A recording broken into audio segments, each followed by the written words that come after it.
Hello, welcome to Closet Coaching.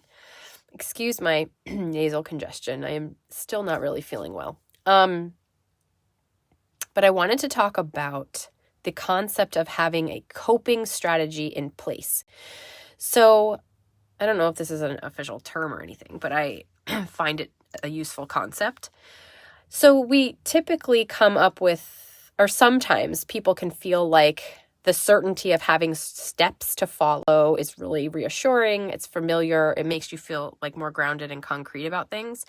And so rather than coming up with necessarily a step-by-step, like, okay, here's what I'm going to eat, for example, like a meal plan sort of thing, or here's the exercises that I'm going to do, like this is typically the way that like steps and programs are presented to us.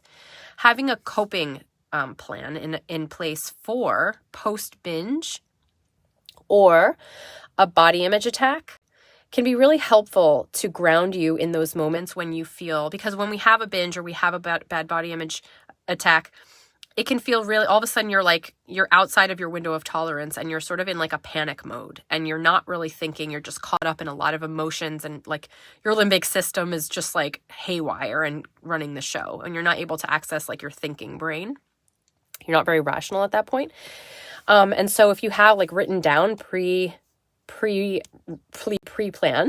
from a time when you're calm and able to think it through, it can be really helpful. So like identifying, okay, well, after I binge, what are the ways that I know that is best to take care of me? What is the outline of, does that look like?